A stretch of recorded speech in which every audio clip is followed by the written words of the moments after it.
teman-teman, selamat datang di podcast manajemen teknologi dan inovasi dengan aku Rizky Setiawan Wijaya, rekan saya. Aku Rafelia Kartika Dewi. Dan aku Aida Sasabila. Pada podcast hari ini kita semua akan membahas Generative AI for Business Sustainability, Explaining Usability, Usefulness, and the Triple Bottom Line Impact in small and medium enterprise. Mengapa kita bertiga mengangkat topik ini? Karena sangat relevan dengan apa yang sedang terjadi, seperti penggunaan artificial intelligence atau AI yang semakin berkembang dan mulai digunakan oleh banyak pebisnis, dari perusahaan yang paling kecil hingga perusahaan yang paling besar. Nah, sebelum kita masuk lebih jauh, Fer, sebenarnya apa sih artificial intelligence itu atau AI? Jadi generative AI itu adalah teknologi kecerdasan buatan yang mampu menghasilkan konten baru seperti teks, video, gambar, atau audio berdasarkan perintah dari pengguna. Nah, contoh yang paling terkenal saat ini itu adalah ChatGPT. Nah, siapa sih sekarang ini yang nggak kenal sama ChatGPT? Kayak nggak mungkin banget nggak sih? Nah, jadi banyak orang menggunakan ChatGPT untuk membantu mencari ide, membuat laporan, merangkum informasi, bahkan membantu pekerjaan sehari-hari. Nah, dalam dunia bisnis, generative AI itu mulai dimanfaatkan untuk meningkatkan efisiensi kerja dan membantu pengambilan keputusan. Nah, bener banget, dan serunya judul itu nggak cuma bahas AI secara umum aja, tapi lebih fokus ke gimana AI bisa jadi bisnis yang lebih sustainable atau berkelanjutan.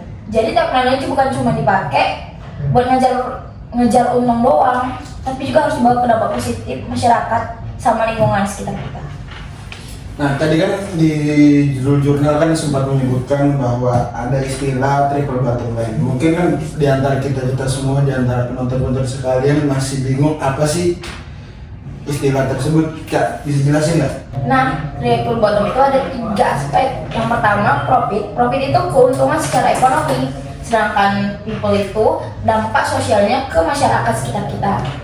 Nah, yang ketiga itu ada planet.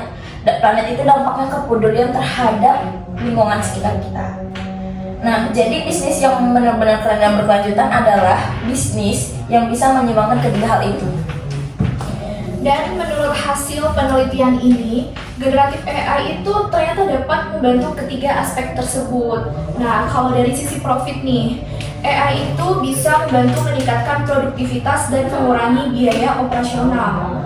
Lalu dari sisi people, AI itu bisa membantu meningkatkan pelayanan pelanggan dan mendukung pelatihan karyawan. Sedangkan dari sisi planet atau dampak terhadap lingkungan, AI itu dapat membantu perusahaan mengelola sumber daya dengan lebih efisien sehingga dapat mengurangi pemborosan gitu.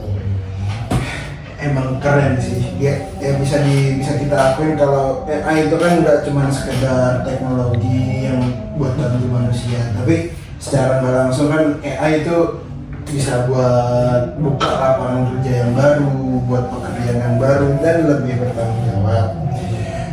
Lalu apa aja sih manfaat dari generative AI yang ditemukan dalam penelitian ini?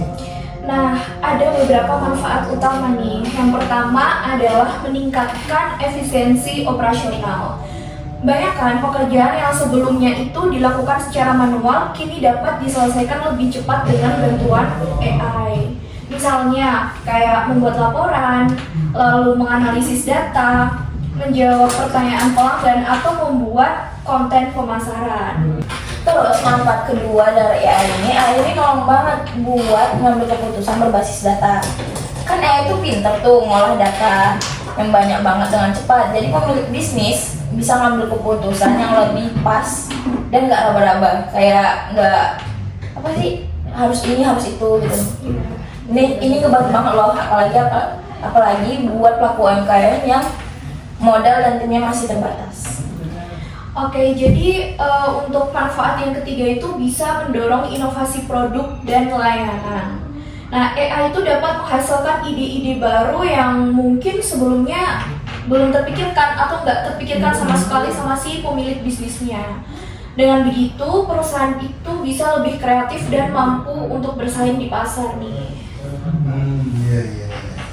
Kalau kita lihat sekarang kan memang banyak bisnis yang mulai memanfaatkan AI, mulai dari toko online, pengiriman jasa, ojek online. Nah, hingga perusahaan-perusahaan besar seperti Apple, Google dan lain-lain lah. Nah, apa sih tantangannya dalam penggunaan AI itu? Ada dong, nggak selalu mulus. Salah satu tantangannya itu kayak kita lagi nge-search tuh, terus tiba-tiba mereka tuh kayak halusinasi, kayak alias AI-nya tuh suka ngaco banget, kayak nggak benar, nggak akurat jurnalnya. Nah, makanya kita nggak bisa terlalu mentah-mentah AI-nya tuh hasilnya, jadi harus dicek lagi. Oke, jadi selain itu masih ada kekhawatiran nih mengenai keamanan data dan dampaknya terhadap lapangan pekerjaan. Nah, kan ini loh, sebagian orang tuh kan khawatir ya kalau AI itu bisa menggantikan pekerjaan manusia. Nah, tapi sebenarnya AI itu lebih tepat dipandang sebagai alat bantu yang dapat meningkatkan produktivitas manusia, bukan sepenuhnya untuk menggantikannya. Paham. Setuju sih. Jadi kan yang penting itu kan bagaimana diri kita sendiri itu membatasi dan beradaptasi dengan teknologi terbaru, dan salah satunya juga memanfaatkan teknologi AI dengan bijak. Kalau digunakan dengan benar, AI kan bisa jadi peluang bisnis toh.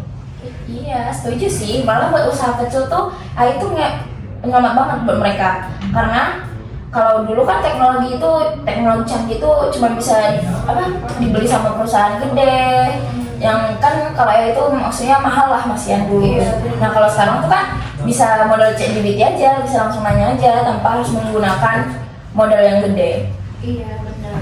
Nah, jadi hal ini tuh menunjukkan bahwa inovasi teknologi itu semakin mudah dijangkau dan dapat memberikan manfaat yang luas bagi berbagai jenis usaha. Ya, sebelum kita tutup podcast pada hari ini, bisa kita simpulkan bahwa generatif AI merupakan teknologi yang mampu membantu bisnis, dari bisnis yang kecil, bisnis yang kelas menengah, hingga bisnis yang besar, serta meningkatkan operasional dalam usaha dan pengambilan keputusan, dan masih banyak lain. Selain itu, teknologi ini juga dapat mendukung keberlanjutan bisnis melalui aspek 3P tadi yang udah kalian berdua sebutkan, serta apa yang dikenal sebagai triple bottom line. Namun demikian, penggunaan AI harus tetap disertai pengawasan, dan ya intinya harus dijaga lah, karena kan biar tetap sama-sama enak dan bertanggung jawab atas apa yang kita cari di website AI tersebut. Jadi harapan aku sih semoga makin banyak nih yang berbisnis bisa manfaatin AI dengan bijak, biar bisa bikin usaha kita itu bukan cuma inovatif tapi juga bermanfaat bagi lingkungan sekitar dan meramah lingkungan. Dan semoga pembahasan kami hari ini dapat menambah wawasan mengenai pentingnya teknologi inovasi dalam dunia bisnis.